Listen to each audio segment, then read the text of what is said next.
মান তাকাররাবা ইলাইয়া শিবরান তাকাররাবতু ইলাইহি যিরাআন। আমার দিকে যদি কেউ 1 বিঘত জার্নি করে, এগিয়ে আসে, তার হৃদয়টা, তার মনটা, দিলটা যদি আমার দিকে 1 বিঘত এগিয়ে আসে, তাকাররাবতু ইলাইহি যিরাআন, আমি 1 হাত তার দিকে এগিয়ে যাই। জার্নিটা সে যা করে আমার দিকে, তার মনটা সে আমার দিকে যতটা ধাবিত করে, আমি তার দ্বিগুণ তার দিকে ধাবিত করি নিজেকে, নিজের মনকে। সুবহানাল্লাহ। ওমান তাকাররাবা ইলাইয়া যিরাআন তাকাররাবতু ইলাইহি বা'an। যে 1 হাত আমার দিকে জার্নি করে, আমি 2 হাত পরিমাণ তার দিকে জার্নি করি। ওমান আতানি ইয়ামশি আতাইতুহু হারওয়ালা। যে আমার দিকে হেঁটে হেঁটে আসে, আমি দৌড়ে দৌড়ে তার দিকে যাই। সুবহানাল্লাহ। আল্লাহ তাআলা কত রহমান রহিম, মানুষের প্রতি তিনি কত দয়ালু, মেহেরবান। উচিত ছিল আমরা দৌড়ে আসবো, তিনি হেঁটে আসবেন।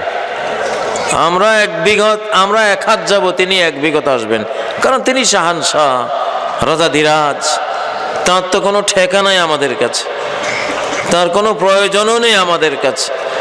তিনি আমাদের মুখাপেক্ষীও নন, সকল মুখাপেক্ষিতার তিনি ঊর্ধ্বে। কিন্তু আচরণটা তিনি এমন করেন যেন উনি মুখাপেক্ষী, আর আমরা যেন রাজা বাদশাহ, আমাদের তেমন প্রয়োজন নেই ওনার প্রতি, যেন ভাবটা এইরকম। তার দয়া, তার মায়া, তার স্নেহ, তার মমতা কত বেশি। আল্লাহু আকবার। আসলে আল্লাহর দিকেই তো জার্নি হওয়া উচিত।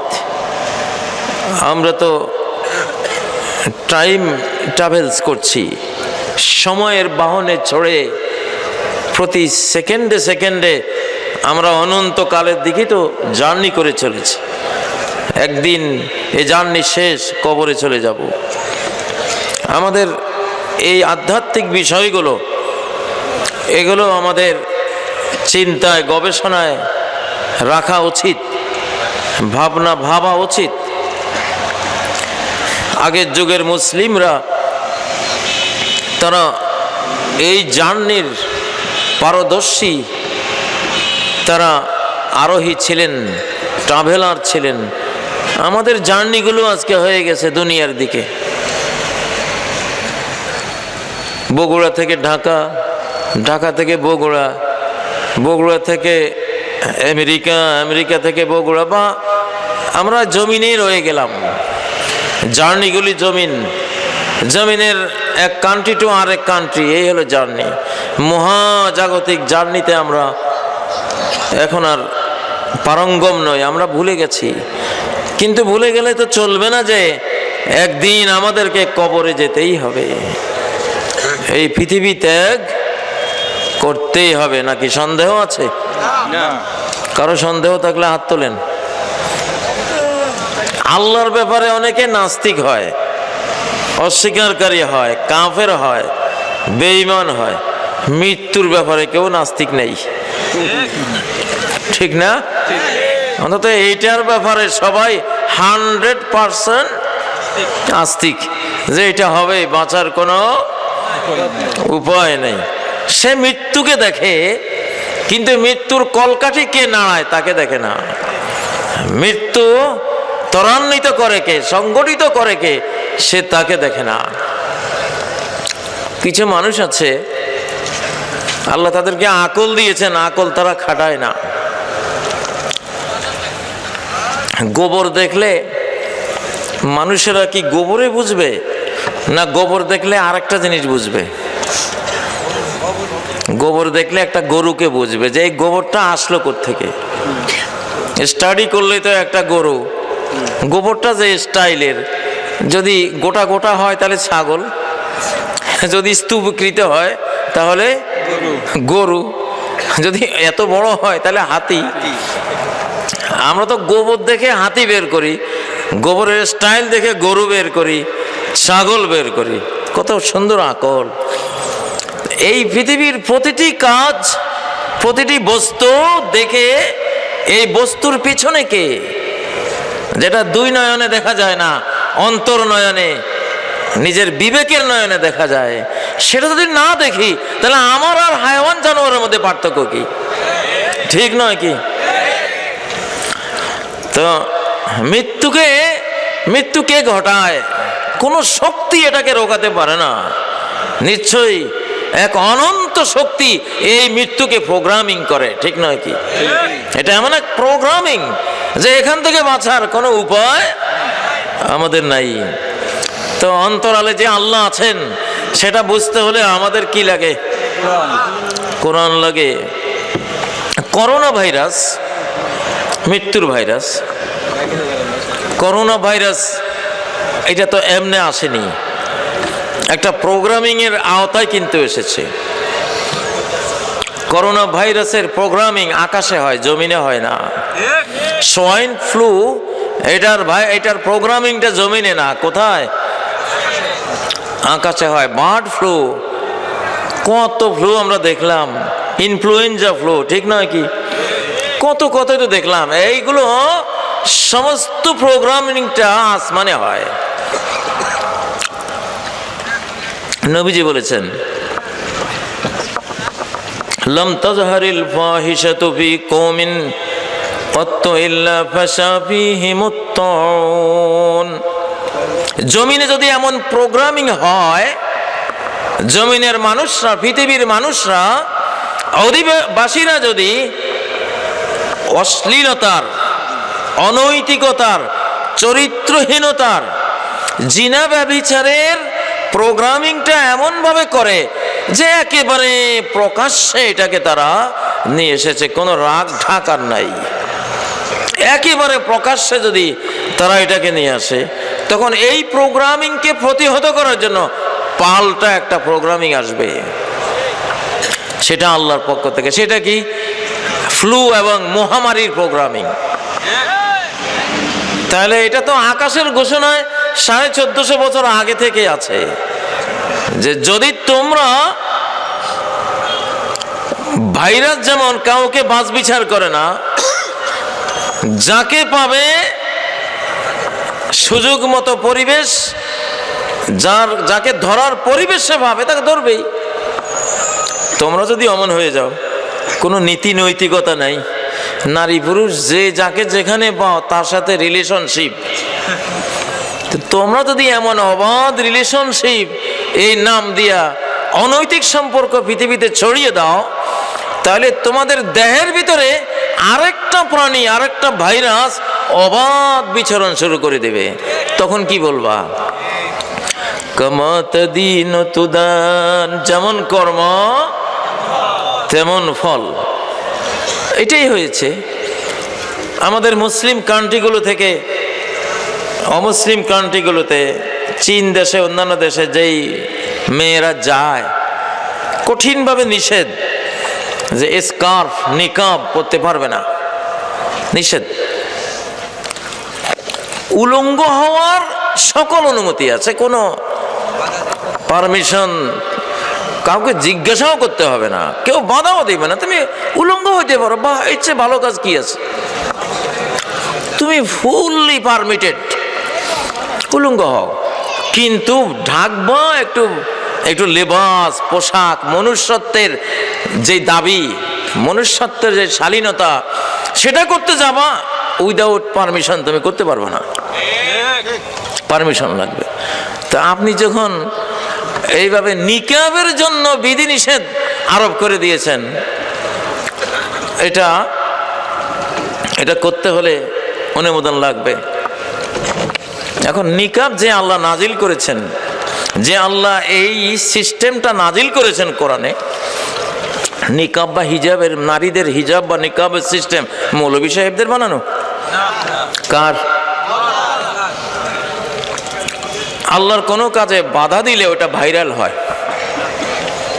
আল্লাহর কোনো কাজে বাধা দিলে কি হয়? ভাইরাল হয়।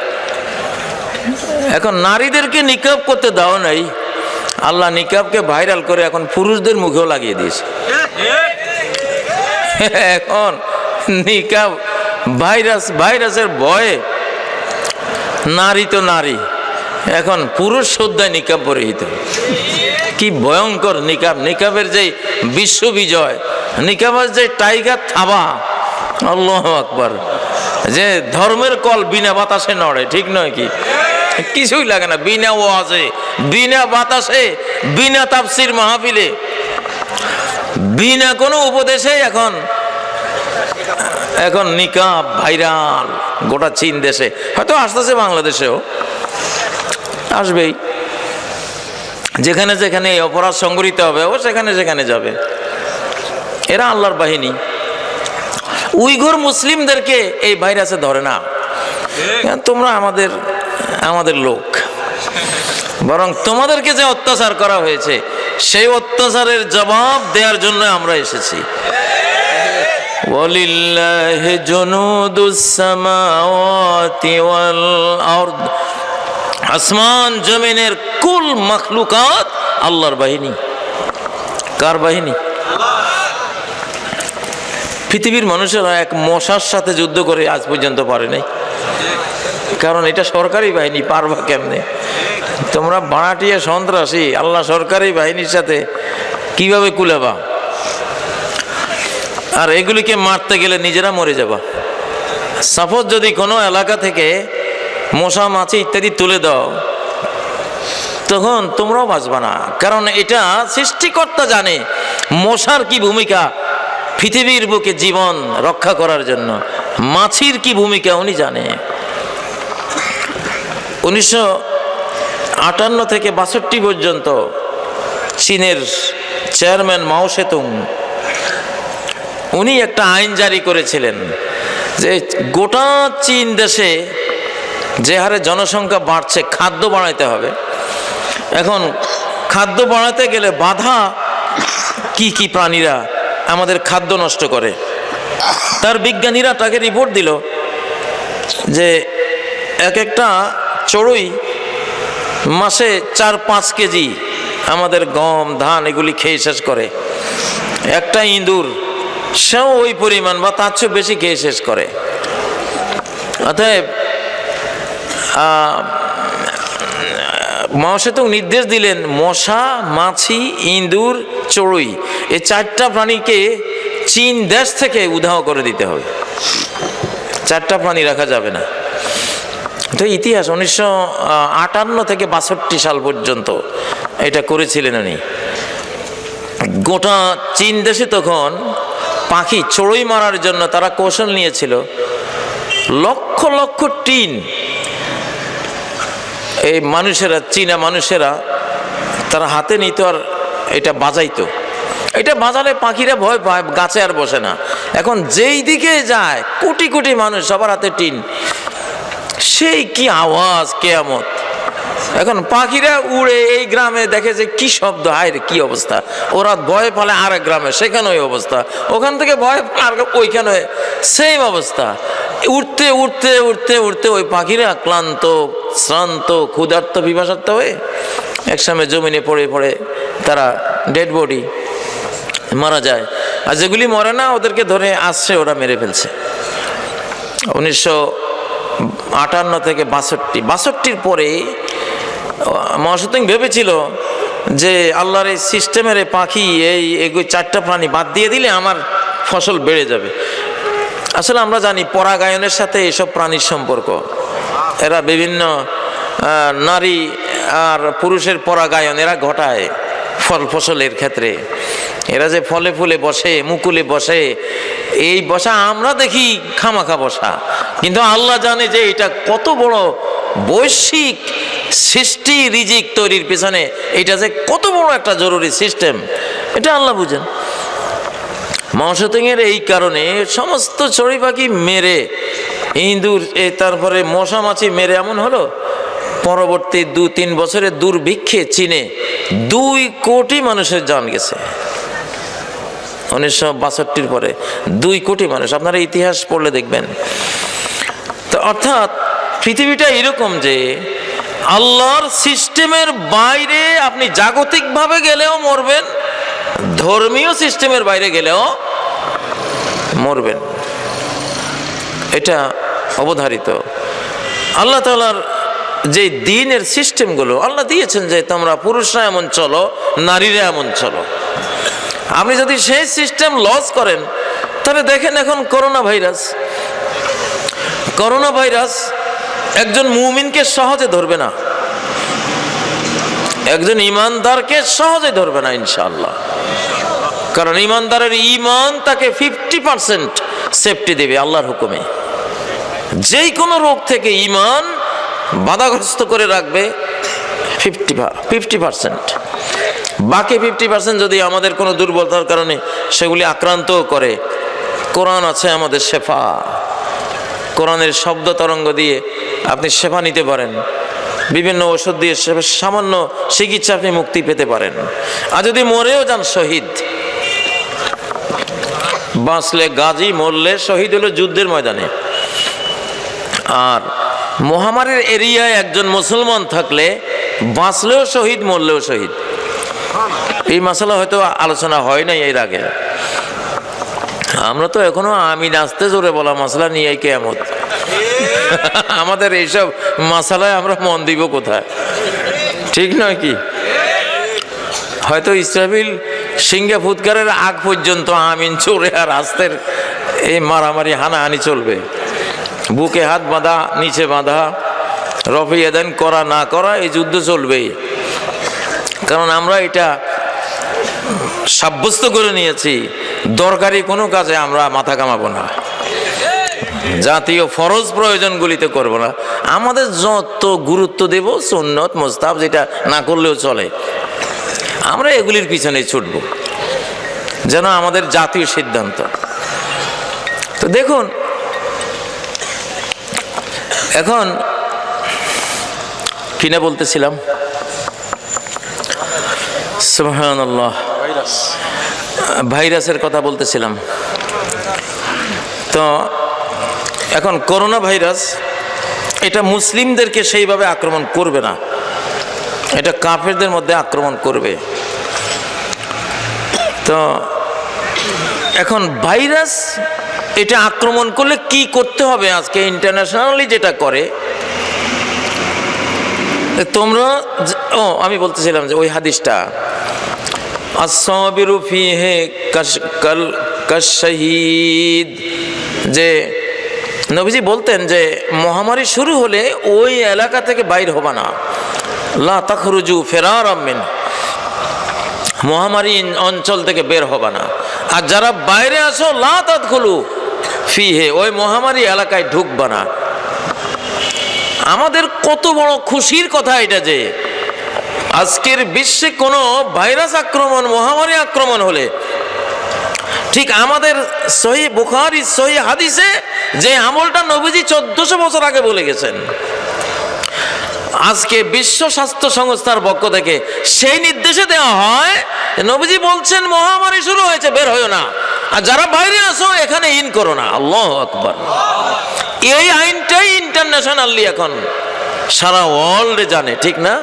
অথচ এটা একটা সহিহ হাদিস মহানবী সাল্লাল্লাহু আলাইহি সাল্লামের। কার ধর্মে আছে এটা? আমাদের ধর্মে আছে। দুঃখ করতে হয়, আমরা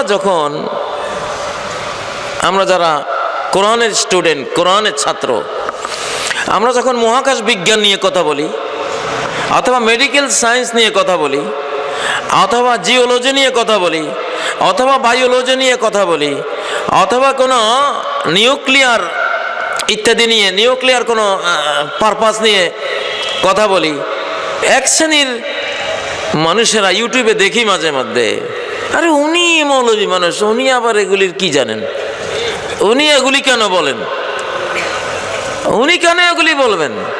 কত ইনসাল্ট, বিদ্রুপ, ঠাট্টা এগুলি করে। আমি বলি, বেটা, বিজ্ঞান তোদেরকে শিখেছি আমরা। বিজ্ঞানের ব থেকে দন্ত ন পর্যন্ত পাগড়িধারী আলেম ওলামাদের আবিষ্কার। বিজ্ঞানের লোটা বদনা শুদ্ধা মুসলিম উম্মার আবিষ্কার। এল জাবরা জাবের ইবনে হাইয়ান মুসলিম আলেমের আবিষ্কার। খারেজমিয়াত কম্পিউটার সায়েন্সের মুসা আল খারেজমি আফগানিস্তান অঞ্চলের বিশ্ববিখ্যাত কম্পিউটার সায়েন্সের যিনি ফাদার অফ কম্পিউটার সায়েন্স, এটা ওনার পাগড়িধারী আলেম, ওনার আবিষ্কার। ভূগোল বিদ্যা কোথায় পেয়েছো, কার কাছে পেয়েছো? আলী ইদ্রিসি, নবী বংশের কুরাইশ বংশের আলী ইদ্রিসি পাগড়িধারী নাসা বিজ্ঞানীরা তার মানচিত্রকে বলেছে বিশ্বের নির্ভুল মানচিত্র হলো সেটা যেটা কুরাইশি নবী বংশের আলী ইদ্রিসি যেটা অঙ্কন করেছিলেন সেটা। আমেরিকা, দক্ষিণ আমেরিকা, উত্তর আমেরিকার যে মানচিত্র সুলতান সুলেমানের বীর রাইয়েস রিয়ার অ্যাডমিরাল অঙ্কন করে গেছেন, আমেরিকান বিজ্ঞানীরা ওইটা দেখে তুরস্কের জাদুঘরে ওই মানচিত্র আছে। ওরা বলে যে এই মানচিত্র এই পৃথিবীর কোনো মানুষের পক্ষে আঁকা সম্ভব না। আমেরিকার দুই মহাদেশের এমন নিখুঁত নির্ভুল পারফেক্ট মানচিত্র, এটা এলিয়নরা কেউ এঁকে দিয়ে গেছে তুরস্কের কাছে, না হলে এটা সম্ভব না। অথচ আমরা জানি দীপ্ত টেলিভিশনে যে সুলতান সুলেমানের উপরে একটা নাটক আছে, আপনারা কেউ দেখতে পারেন হয়তো, সেই সুলতান সুলেমানের রিয়ার অ্যাডমিরাল বীর রাইয়েস উনি আমেরিকা গিয়ে উনি লিখেছেন ওই মানচিত্রটা, এঁকেছেন উনি। আমি কি করব? মেডিকেল সায়েন্সের কথা কোরআনে আছে, আমি বলবো না তো কি করব? আমি কোরআনের ছাত্র। অ্যাস্ট্রোনমির কথা, মহাকাশ বিজ্ঞানের কথা কোরআনে আছে না নেই? সামাওয়াত সামাওয়াত সামাওয়াত সাবআ সামাওয়াতিন তিবাকা, স্তরে স্তরে 7টি আকাশ সাজিয়েছেন। আকাশের একেবারে খোল নলচা পর্যন্ত কোরআনে আছে না নাই? এবং যখন নক্ষত্র গ্রহ তারা তৈরি হয়, প্রথমে হিলিয়াম এবং হাইড্রোজেন গ্যাসের ধূম্রপুঞ্জ হিসাবে এদেরকে দেখা যায়। মহাকাশ সৃষ্টির প্রথম পর্বে এটা ওয়াহিয়া দুখানুন সুম্মা ইস্তাওয়া ইলাস সামাই ওয়াহিয়া দুখান, আকাশ সৃষ্টির দিকে তিনি মনোনিবেশ করলেন। সৃষ্টির শুরুতে আকাশটা ছিল ধূম্রপুঞ্জ, হিলিয়াম হাইড্রোজেন গ্যাসের বিশাল এক স্তূপীকৃত পুঞ্জ, এটাকে বলে তিনি রূপান্তর করেছেন আকাশে। এখানে এই বিজ্ঞানগুলি কোরআনে আছে না নাই? কোরআন বলে তিবিয়ানাল লিকুল্লি শাই, সূরা নাহল আয়াত 89, সকল কিছুর বর্ণনা এই কোরআনে আছে। এখন কোরআনের ছাত্র সকল কিছু বলবে না, তুমি বলবা? সকল বিজ্ঞানের বই হলো এই কোরআন, এটা ধর্মবিজ্ঞান। এখানে 82 বার সালাতের কথা আছে, 450 বার পানির কথা আছে। এখানে 4236 আয়াত, এর মধ্যে প্রায় 6000 আয়াতে সৃষ্টি, মহাবৈশ্বিক বিজ্ঞান এবং বিভিন্ন সৃষ্টি তত্ত্বের কথা আল্লাহ বলেছেন। অল্প কিছু আয়াতের মধ্যেই সালাত, সিয়াম, যাকাত, হজ এইসব ইবাদতের কথা আল্লাহ বলেছেন। তো সূরা আল আনামের 38 নম্বর আয়াতে আল্লাহ বলেন, মা ফাররাতনা ফিল কিতাবি মিন শাই, এই কোরআনে এমন কোন বস্তু নাই যে তার প্রসঙ্গ আমি উল্লেখ করি নাই, তার বিষয়ে জ্ঞান বিজ্ঞান আমি দান করি নাই, সব কিছু এই কোরআনে আছে। অতএব কোরআনের ছাত্ররা তো সব দিকেই সে তার বিজ্ঞান তার জ্ঞান সব দিকে যাবে, ঠিক নয় কি? আপনারা কি আমার এই কথায় একমত? যদি এটাকে ডিনায় করে, ইনসাল করে, সে এই জামানার নতুন আবু জাহেল, ঠিক নয় কি? এই জামানার মূর্খতার জনক সে জানে না, সে কোরআনের জ্ঞান বিজ্ঞান নিজেও আহরণ করে না, আরেকজন আহরণ করে জাতিকে দান করে, এইটারও বিরোধিতা সে করে, ঠিক নয় কি? তো এগুলির জাতিভাবে বিচার হওয়া উচিত, যারা এইভাবে কোরআনের জ্ঞানকে বাধাগ্রস্ত করে। ও ভাইয়েরা, কোরআন থেকে যে জ্ঞান নেয় না, কোরআনে আল্লাহ তাকে সূরা আল জুমুয়ায় বলেছেন গাধা। কামাসালিল হিমারি ইয়াহমিলু আসফারা, যেন একটা গাধা, ওকে কিতাব দেওয়া হয়েছে যে কিতাবের ভিতরে কি আছে কোনোদিন একটু চোখ তুলিয়ে দেখে না। তো এটা 2 পাওয়ালা গাধা, ঠিক না? তো এগুলি এই জামানার গাধা। কেমন অনেকদিন মুখ খুলি নেই, বহুদিন হয়েছে, এদের কথা সইতে সইতে দেয়ালে যেন পিঠটা ঠেকে গেছে, এই জন্য মুখ খুললাম। সাধারণত আমার নীতি হলো হাতি চলতা রাহে কুত্তা ভুঁকতা রাহে, আমি এই নীতিতে চলি। কিন্তু দেখি যে না, এমন আমার পরিচ্ছন্ন পানিকে এমন গোলা করতেছে, এই সময় লাঠি দিয়ে একটা না মারলে এগুলি ঠিক হবে না, এই জন্য ঠোঁটের লাঠি মারলাম। না, হাতে তো লাঠি নেই, দেখতে পাচ্ছেন, ঠোঁট দিয়ে লাঠি মারলাম, ঠিক নয় কি? হাতেতে যদিও না মারিত তারে, শত যে মারিত ঠোঁটে। ঠোঁট দিয়ে তো একটা মায়ের আছে। জসিমউদ্দিনের কবর কবিতা সম্ভবত পড়েছি এটা। হাতেতে যদিও না মারিত তারে, শত যে মারিত ঠোঁটে। তো ঠোঁট দিয়ে তো মারতে হবে। তো যাই হোক, আল্লাহ তাআলা এই কোরআনের মধ্যে সব কিছুর বয়ান, বর্ণনা আল্লাহ তাআলা দিয়েছেন। তা আমরা কিসের আলোচনায় ছিলাম? করোনা ভাইরাসের আলহামদুলিল্লাহ উইঘর মুসলিমরা, তাদের ওখানে করোনা ভাইরাস নিষ্ক্রিয়। এই জন্য এখন চীন দেশে হাজার হাজার মানুষ ইসলাম কবুল করতেছে, বাঁচার জন্য ইসলাম কবুল করতেছে। আল্লাহ হয়তো তাদের প্রতি দয়া করেছেন, ওদেরকে হেদায়েতের দিকে টানবেন। আল্লাহ তাআলা মুসিবত দেন কেন? আল্লাহ বলেন লাআল্লাহুম ইয়ারজিউন, যাতে তারা ফিরে আসে, প্রিয় ভাইরা, আজকের দুনিয়াটা, বর্তমান পৃথিবীটা আমাদের জন্য বিশাল এক সৌভাগ্যের পৃথিবী। ইনশাআল্লাহ মুসলিম জাতির একটা পুনর্জাগরণের ভোরবেলা এখন আমরা জেগে উঠেছি ইনশাআল্লাহ। আর আমাদের পিছনে ফিরে তাকাতে হবে না। জীবন যাবে তাতে সমস্যা কি? বাঁচলে গাজী, মরলে শহীদ। আর করোনা ভাইরাসের কথা তো বললাম, এই বাঁচলেও শহীদ, মরলেও শহীদ। আস-সাবিরু ফীহি কাশ-শাহীদ ফী সাবিলিল্লাহ। আল্লাহর নবী বলেন, ভাইরাস এলাকায় যদি কোনো ঈমানদার ব্যক্তি আল্লাহর উপর তাওয়াক্কুল করে সবর করে থেকে যায়, সে বেঁচে থাকলেও শহীদের সওয়াব। আল্লাহু আকবার! কি সুবিধা! মুমিন হলে, ঈমানদার হলে কি যে বেনিফিট, কি যে ফ্যাসিলিটিজ আল্লাহর পক্ষ থেকে! এটা তো সারা কোরআনে এবং নবীর সমগ্র হাদিস ভান্ডারে আমরা জানি, এগুলো আছে। প্রিয় ভাইয়েরা, এই যে সময়টা 2020 সাল, আমি অনেক বছর আগে থেকে এমন একটা সময়ের কথা আমার স্টাডিতে, আমি শিশুকাল থেকে এগুলো নিয়ে গবেষণা করতাম। তো আমার গবেষণা যেটা আমি ধরতে পেরেছি যে সামনে কয়েক বছরের মধ্যে টোটাল পৃথিবীটা চেঞ্জ হবে ইনশাআল্লাহ, এবং চেঞ্জ হয়ে কোরআনকে বরণ করে নেবে, কোরআনকে বরণ করে নেবে ইনশাআল্লাহ। কালকে একটা ঘটনা শুনলাম, মুসলিম জাহানের একজন আর্মি অফিসার কমিউনিস্ট আমলে সোভিয়েত ইউনিয়ন গিয়েছিলেন, তাজিকিস্তান, কাজাকিস্তান এসব অঞ্চলে, যেখানে কমিউনিস্টরা কোরআনের সকল কপি বাজেয়াপ্ত করে পুড়ে দিয়েছিল। এক কপি কোরআন কোথাও ছিল না। একটা আয়াত যদি কোনো মসজিদে কোনো মুসলমানের কাছে পাওয়া যেত, কমিউনিস্টরা দেখতো, তারে নিয়ে ফাঁসি দিয়ে দিত, ক্রস ফায়ার দিয়ে দিত, অথবা তাকে দেশ ছাড়া করে দিত।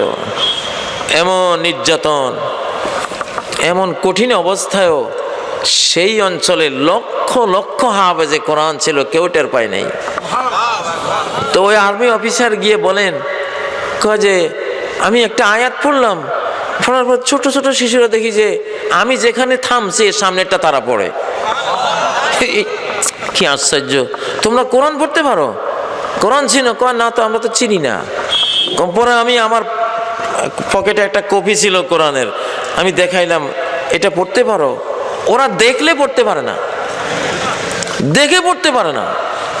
এটা কেমন আশ্চর্য! তোমরা দেখি সব হাফেজ, তা আবার কোরআন দেখলে পড়তে পারো না, চিনো না, অক্ষরও চিনো না, আলিফ বা তা সা কিছুই চিনো না, অথচ হাফেজ।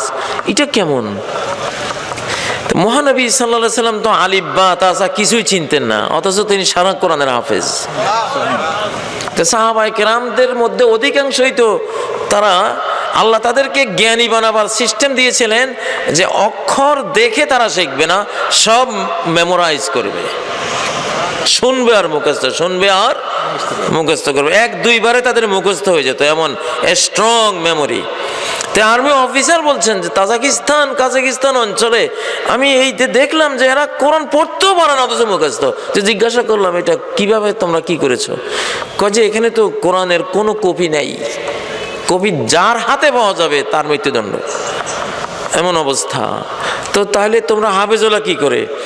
কয় এখানে আমাদের এই এলাকায় মুসলিম দেশ তো ছিল আগে, অনেক হাফেজ ছিলেন, হাফেজরা সব লুকিয়ে লুকিয়ে কোরআন ওনারা স্টাডি করেন। তো এখন ওই হাফেজরা সবাই কেউ তরকারির ব্যবসায়ী, কেউ চাল ব্যবসায়ী, কেউ মুদি দোকানদার, কেউ এটা সেটা। তো আমরা আমাদের বাচ্চাগুলিকে ওনাদের দোকানদারের কর্মী হিসাবে ওনাদের কাছে ভর্তি করে দিই।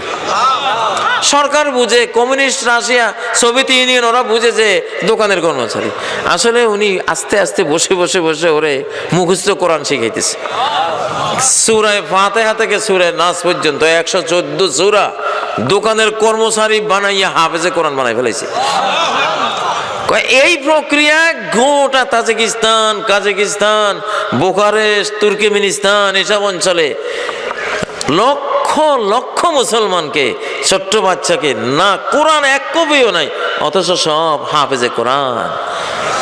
আমি এটা দেখে তখন আমার সূরা আল হিজরের 9 নম্বর আয়াত, যেখানে আল্লাহ বলেছেন ইন্না নাহনু নাযালনা যিকরা ওয়া ইন্না লাহু লাহাফিজুন, নিশ্চয় আমি একমাত্র এই মেমোরাইজেশনের উপযুক্ত, মুখস্থ করার উপযুক্ত কিতাব আমি নাজিল করেছি। এই আয়াতকে আমি এতকাল যেভাবে বুঝতাম, নাজিল করেছি এরা তো কিতাবে লেখা আছে, বিশ্বের কোটি কোটি তাফসিরে লেখা আছে, হাজার হাজার কোটি কোরআনের এই পাতার মধ্যে লেখা আছে, আল্লাহ হেফাজত করছেন। তখন কালকে আমি ওই ঘটনাটা পড়ে আমি স্টাডি করলাম, হ্যাঁ তাই তো, আল্লাহ তো এটা বলেন না যে কোরআনকে আমি এই পৃষ্ঠার মধ্যে হেফাজত করেছি, কারণ পৃষ্ঠা তো যে কোনো সময় কেউ পুড়িয়ে ফেলতে পারে, পৃষ্ঠা লেখা কোরআন যে কোনো সময় বাজেয়াপ্ত করে ফেলতে পারে। আল্লাহ তো এইটা বলেন নাই, তাহলে আল্লাহ বলেছেন ইন্না নাহনু নাযালনা যিকরা, আমি এই জিকির, এই কোরআনকে নাজিল করে দিয়েছি উম্মতে মুহাম্মাদিয়ার সিনার মধ্যে, সরাসরি তার হার্টের মধ্যে। কারণ মহানবী সাল্লাল্লাহু আলাইহি সাল্লামের উপরে কোরআন তো আসমান থেকে লিখিত কোনো বই আকারে আসে নাই। জিবরাইল যে কয়টা আয়াত ওনাকে শোনাতেন এইখানে মাহফুজ, এইখানে সংরক্ষিত হয়ে গেছে। আল্লাহু আকবার। তো এই জন্য কোরআন ভারত উপমহাদেশে একবার ব্রিটিশ শাসন আমলে তারা পার্লামেন্টে বসে আইন পাস করেছিল যে এই কোরআনের কারণে মুসলিমদের সাথে যুদ্ধে আমরা পারি না, কারণ এই কোরআন যে শিশুরা পড়ে, মক্তবে পড়ে, 50 বছর ব্রিটিশ গোয়েন্দারা মুসলিমদের শক্তির উৎস কি এইটা খুঁজে তারা পেয়েছিল। 50 বছর লাগছে তাদের বের করতে। ব্রিটিশ গোয়েন্দারা 50 বছর গবেষণা করে ব্রিটিশ রাজকে জানিয়েছে যে ভোরের বেলায় যে তারা একটা কিতাব পড়ে, এইটার শক্তি বলে গোটা মুসলিম জাতি এত শক্তিশালী। তোমাদের অত্যাধুনিক মারণাস্ত্রর বিরুদ্ধে এরা লড়াই করতে আসে বাঁশের লাঠি নিয়ে, কি সাহস! এই সাহস যোগায় কে এদেরকে? একমাত্র এই কোরআনে। এই কোরআনে এইরকম কথা আছে, এরকম ভার্সেস আছে যে এগুলি পড়লে দুনিয়ার কোনো কিছুকে সে ভয় পায় না। এবং তার ব্রেন, এটা ব্রেন চার্জার। কোরআন কিন্তু ব্রেন চার্জার। কোরআন যে শিশু পড়বে, পৃথিবীর এমন কোনো জ্ঞানের বই নাই যে বই সে বুঝতে পারবে না। এটা চ্যালেঞ্জ একেবারে, এটা ব্রেন চার্জার। তো ব্রিটিশ গোয়েন্দারা যখন এই তথ্য দিল, তো ব্রিটিশরা একবার পার্লামেন্টে প্রায় আইন পাস করে ফেলেছিল যে ভারতবর্ষ থেকে কোরআনের সকল কপি বাজেয়াপ্ত করা হবে, এক কপিও রাখা যাবে না। তারা এই আইন যখন পাস করতে যাচ্ছে, প্রবীণ একজন পার্লামেন্টারিয়ান বলল, তোমরা কি পাগল? তোমরা কোরআনের সব কপি পুড়িয়ে ফেললা, কিছুই হবে না। 8-9 বছরের একটা মুসলমান বাচ্চা পুরা ভারতবর্ষে আবার কোরআন ছড়াই দিবে, কারণ তার সিনের মধ্যে 30 পারা কোরআন মেমোরাইজড। আল্লাহু আকবার। পরীক্ষা করতে চাইলে পরীক্ষা করেন। আপনারা একটা গ্রামে যদি সব কোরআনের কপি নিয়ে যান, আর ছোট্ট একটা হাফেজ বাচ্চারে বসাই দেন, কোরআনটা পুরা, আবার তুমি ইয়ে করো তো লেখো তো, একটা অক্ষর, একটা জবরজের পেশ বিন্দু বিসর্গ বেশ কম হবে না। আল্লাহু আকবার। তো এই কোরআন আমাদের সামনে আছে না নাই?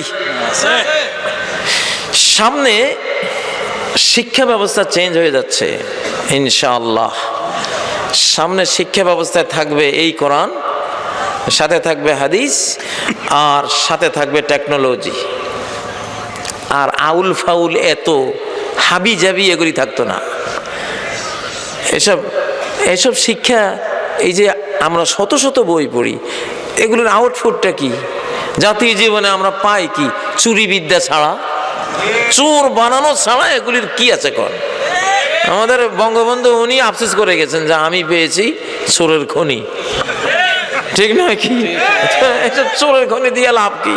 সেই খনি বড় হতে হতে হতে 707 কোটি বাঙালির সেই চোরের খনি এখন 18 কোটি বাঙালির চোরের খনি। এটা কি পরিমাণ বড় হয়েছে এটা তো আমরা কে না জানি, ঠিক না কথা? এখন 13 বছরের একটা বাঙালি বাচ্চা, 13 বছরের বাঙালি বাচ্চা টেকনোলজি জানে। গুগলের প্রিন্সিপাল অফিসার, সে বেতন মাসে 2 কোটি টাকা। বেতন কত? 2 কোটি টাকা। তাহলে তুমি টেকনোলজি জানো আর তুমি আল্লাহর কোরআন শেখো, বাস হেয়ার অ্যান্ড হেয়ার আফটার, দুনিয়া এবং দুনিয়া পরে আখেরাত, দুইটাই তোমার অর্জিত হয়ে গেল, ঠিক না?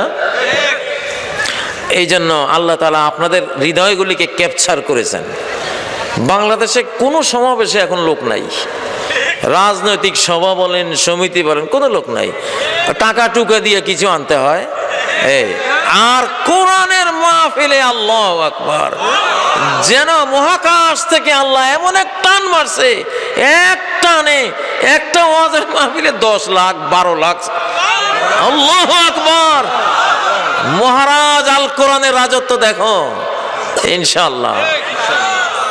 এখন কুলুবুল ইবাদ বাইনা আসবাইন মিন আসাবির রহমান, বান্দাদের হৃদয়গুলি রহমানের 2 আঙ্গুলের মাঝখানে। ইউকাল্লিবুহা হাইসু ইয়াশা, যেদিকে চান ঘুরাই দেন, যেদিকে চান ঘুরাই দেন। আল্লাহ এখন শেষবারের মতো মহারাজ আল কোরআনের মহারাজত্ব, মহাসাম্রাজ্য, 7 মহাদেশ জয়কারী মহাসাম্রাজ্য আপনাদের হাতে তুলে দেবেন ইনশাআল্লাহ। দল মত নির্বিশেষে সকল মুসলিম এর ওয়ারিস হবে ইনশাআল্লাহ। অমুসলিমরা যারা কালেমা পড়ে ইসলামে আসবে তারাও এই শেষ সাম্রাজ্যের তারাও সদস্য এবং ওয়ারিস হবে ইনশাআল্লাহ।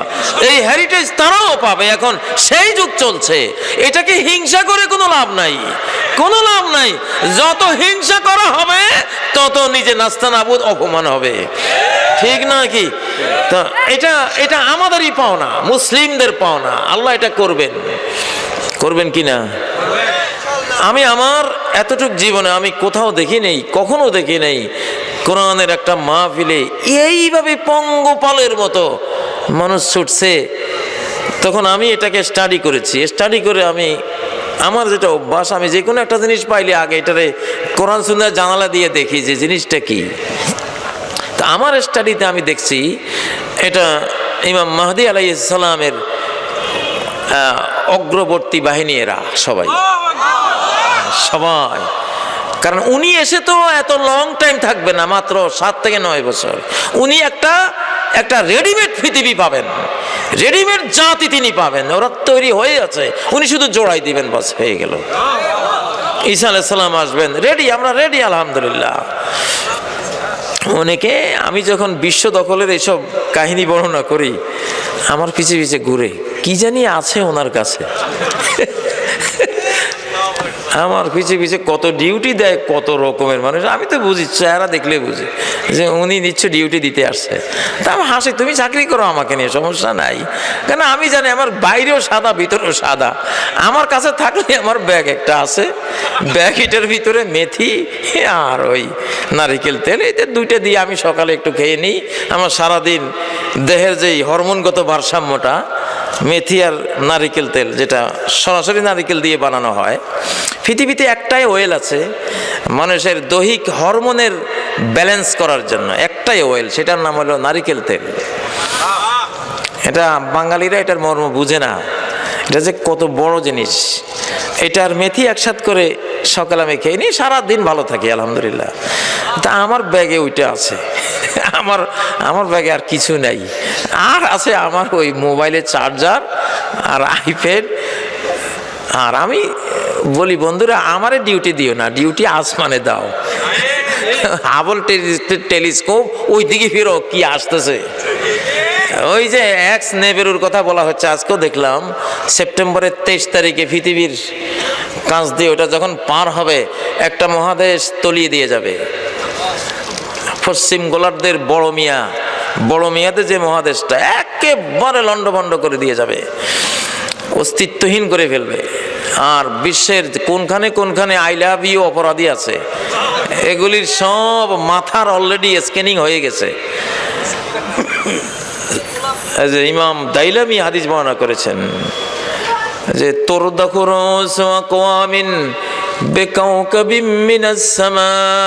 আকাশের অ্যাস্টেরয়েড পাথর দিয়ে কোটি কোটি মানুষের মাথা শেষ জামানায় গুঁড়িয়ে দেওয়া হবে।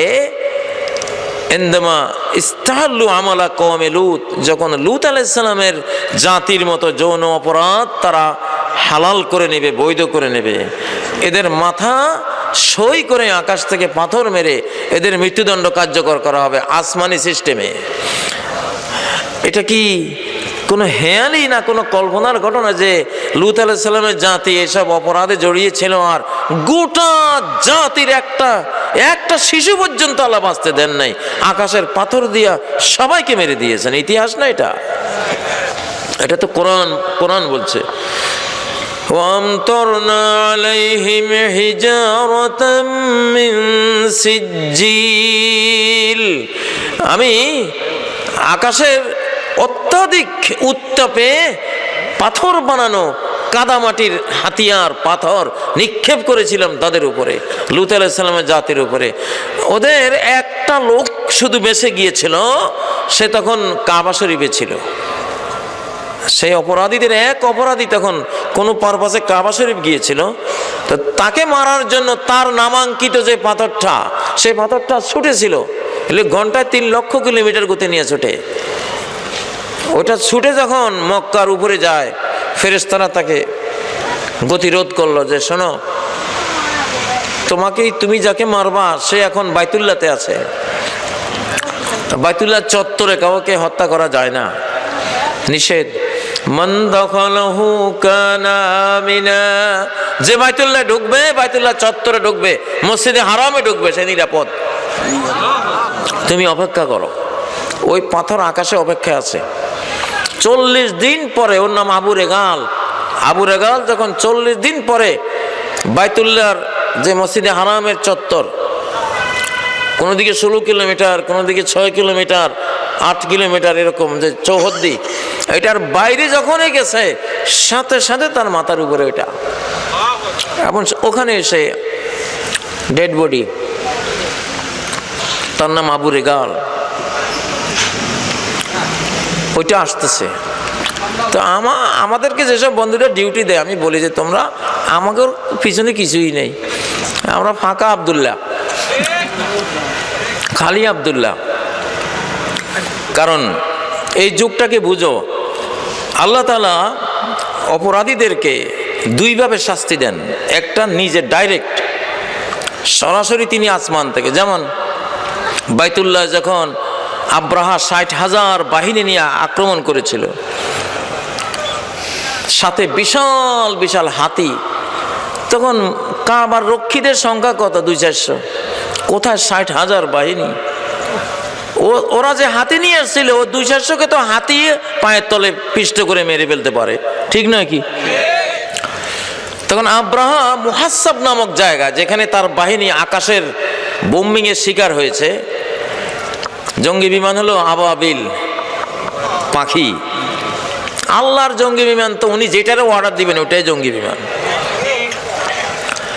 তো মুহাসাব নামক জায়গায় সে আছে।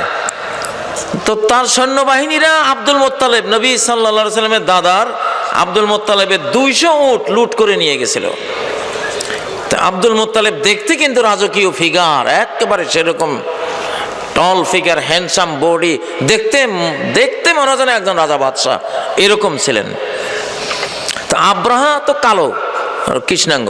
তো আব্রাহা যখন দেখলো উনি আসতেছে, আব্রাহা নিজের সিংহাসন থেকে উঠে ওনাকে ওয়েলকাম জানিয়েছে, যেমন একজন রাজকীয় ফিগার, উনি মনে হয় এই এলাকার নেতা, কাবার রক্ষী। তো বসছে, বসার পরে আব্রাহা ওনাকে প্রশ্ন করলো দোভাষীর মাধ্যমে, আপনার কি চাই? সে বলল, আপনার সৈনিকরা আমার 200 উট নিয়ে আসছে লুট করে, আমি ওই উটগুলো ফেরত চাই। আব্রাহা বলল, ছি ছি ছি, তোমাকে দেখে মনে করেছি তুমি এই বাইতুল্লাহর মূল ব্যক্তি, এই এলাকার তুমি বাদশাহ। আমি বাইতুল্লাহ ধ্বংস করে দেব, মাটির সাথে মিশিয়ে দেব, যেটা তোমাদের একমাত্র বাঁচার উপায়, মর্যাদার তোমাদের উপকরণ, সেটা নিয়ে কোনো কথা বললো না। তোমার কাছে বাইতুল্লাহ থেকে 200 উটের দাম বেশি, তুমি উটের কথা বলতে আসছো? আব্দুল মুত্তালিব বিশ্ববিখ্যাত একটা জবাব দিয়েছিলেন যে, শোনো আব্রাহা, ইন্নী আনা রব্বুল মাল রব্বুল ইবিল, আমি উটের মালিক, আমি সেজন্য উটের কথাই তোমাকে বলতে আসছি। ওয়া ইন্না লিহাযাল বাইতি রাব্বান সায়াহফাযুহু, তুমি যেই ঘর ধ্বংস করতে এসেছো, আমি যেমন উটের মালিক আছি, ওই ঘরেরও কিন্তু একজন মালিক আছে, তোমার বোঝাপড়া ওনার সাথে হবে, ওটা উনি দেখবেন, ওটা আমার দায়িত্বে না। হায় রে! এরপরে তো জানেন, যেহেতু তখন মানুষদের মধ্যে কাবার রক্ষা করার মতো পাওয়ার কারোই ছিল না, আল্লাহর বান্দাদের শক্তি ছিল না, এই জন্য আল্লাহ ডাইরেক্ট অ্যাকশনে গেছেন। وَأَرْسَلَ عَلَيْهِمْ طَيْرًا أَبَابِيلَ, ডাইরেক্ট তিনি পাঠিয়ে দিলেন তার কেন্দ্রীয় বাহিনীর সদস্য, ছোট্ট ছোট্ট পাখি। আল্লাহু আকবার। আল্লাহর একটা সুন্নত আছে, আমি দেখি সারা কোরআনে, বিশাল বড় বড় শক্তিশালী নমরুদ, ফেরাউন, সাদ্দাত, এদেরকে আল্লাহ মারার জন্য ব্যবহার করেন ছোট্ট ছোট্ট জিনিস। কারণ একটা বড় বাহাদুর ফালোয়ান হেভি ওয়েটকে যদি আমি একটা মোটা লোহার রড দিয়ে বাড়ি মারে আঘাত করে মারি, এটা তার একটা প্রেস্টিজ, রক্ষা পায়। যেমন ফালোয়ান তেমন অস্ত্র দিয়ে মারছি। ফালোয়ানটা হলো বিশ্ববিখ্যাত, তারে মারি ফেলাম ল্যাংড়া মশা একটা দিয়া, এর চেয়ে বড় বেইজ্জতি, অপমান, প্রেস্টিজের হ্যাম্পার আর কি দিয়া হয়? ঠিক না? আল্লাহ তাআলা এইভাবে বিশাল বড় শত্রুকে সামান্য জিনিস একটা দিয়া শেষ করে দেন, মান ইজ্জত সব গেল। বুঝেন না? একটারে তো আল্লাহ তাআলা পানিতে নিয়ে নাকানি চুবানি খাওয়াইছে। বাংলাদেশে যারা নদীর আশপাশে বাস করে, দেখিস তোরে কিন্তু আমি নাকানি চুবানি খাওয়াবো, মানে এটা বড় বেইজ্জতি। ফেরাউনরে নিয়ে নাকানি চুবানি খাওয়াইয়া মারলেন। আর নমরুদের ল্যাংড়া মশা একটা, তা ভালো সুস্থ না, তার পা নাই ঠিক মতো, ওইটারে দিয়া দেখ তোর ক্ষমতা আর আমার ক্ষমতা দেখ, ল্যাংড়া মশা। আর সিনিরে ধরছে এখন এমন ছোট ভাইরাস, যেটাকে 40 থেকে 400 গুণ বড় না করলে চোখে দেখাই যায় না, এত ক্ষুদ্র ভাইরাস। আল্লাহু আকবার। তো আল্লাহ তাআলা ডাইরেক্ট অ্যাকশন, যখন বান্দাদের ক্ষমতা থাকে না তখন আল্লাহ ডাইরেক্ট অ্যাকশনে আসেন। ঠিক কাবা রক্ষার ক্ষেত্রে উনি ডাইরেক্ট অ্যাকশন নিয়েছেন। ফেরাউনের ক্ষেত্রে মুসা আলাইহিস সালামকে বলে, তোমার চিন্তা নেই, তুমি খালি পালাও, ওকে আমি দেখতেছি, তুমি গো পালাও, রাস্তা করে দিয়েছি, পালাও, ওরে আমি দেখতেছি। আল্লাহু আকবার।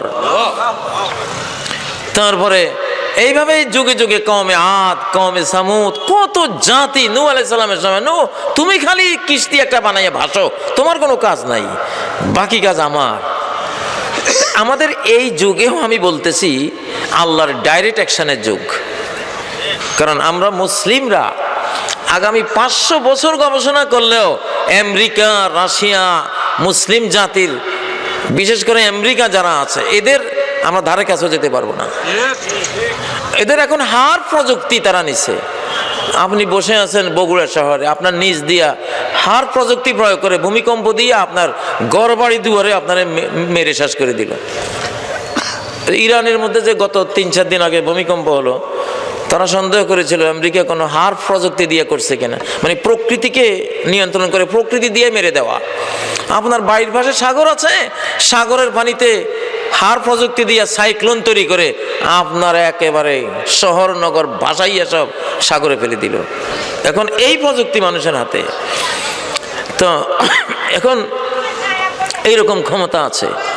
অতএব আমরা মুসলমানরা এদের সাথে আমাদের প্রযুক্তি দিয়া আমরা পারবো না। এই জন্য এই যুগের মাইরটা আসবে আসমানের মাইর, ডাইরেক্ট অ্যাকশন। কার? আল্লাহ। ওইটাই আসতেছে নেবেরু, যে এটাকে আরবিতে বলে আল কাউকাব জুজ্জানাব। কোরআনে আল্লাহ বলেছেন ওয়াসসামাই ওয়াত তারিক, কসম আকাশের, কসম তারিকের, আগন্তুক ভয়াবহ নক্ষত্রের, যেটা দেয়ে আসবে। এই 2020 সালে ওইটা যে আসতেছে আসমান দিয়া, ওইটার কারণে অস্ট্রেলিয়া 100 কোটি প্রাণী মরে শেষ আগুনে। ওই এক্স নেবেরু বা আকাশ থেকে ধেয়ে আসা নক্ষত্রের প্রভাবে এই শীতকালে সারা ওয়ার্ল্ডে প্রায় বন্যা, আবহাওয়া একেবারে বিশৃঙ্খল। বাংলাদেশেও তো শীতকালে বৃষ্টি আমি আমার জীবনে দেখি নেই। ডিসেম্বর জানুয়ারি এগুলিতে বৃষ্টি হয় না। ঢাকায় দেখলাম শীতের স্পেশাল বাজেট, স্পেশাল বাজেট একবারে। আমি মাহফিলে কুমিল্লা মাহফিল করে ঢাকায় ঢুকি, কুমিল্লায় গরম, ঢাকায় ঢুকতে থরথর করে গা কাঁপ। তখন বুঝলাম যে এটার জন্য স্পেশাল বাজেট আসছে শীতের, এটা নর্মাল না। টাঙ্গাইল মাহফিল করে ঢাকায় ঢুকি, টাঙ্গাইলে নর্মাল শীত, ঢাকায় ঢুকতে আরে শৈত্যপ্রবাহ, শুধু ঢাকা কেন্দ্রিক। কেন জানি আল্লাহ করেছেন এটা আগামী কয়েক মাসে বোঝা যাবে। ঢাকার মানুষ যদি সতর্ক না হয় সামনে বিপদ আসতে পারে আল্লাহর পক্ষ থেকে। তো সৌদি আরব মরুভূমি, গোটা সৌদি আরবের বিশাল বিশাল পাহাড় বরফে সাদা, আল্লাহু আকবার, বরফে সাদা। এই 2020 সালটা সাধারণ না, অসাধারণ একটা সাল কিন্তু আমরা পার হচ্ছি। পৃথিবী চেঞ্জের অলরেডি স্টার্টিং হয়ে গেছে, এটা হয়ে গেছে। যেহেতু আমরা আমাদের শক্তি নাই, আল্লাহ তাআলা বড় মিয়াকে আল্লাহ মেরে দিবেন, এরপরে ছোট মিয়া বলবে বড় মিয়ায় শেষ, ছোট মিয়া আপনার যান বাঁচা।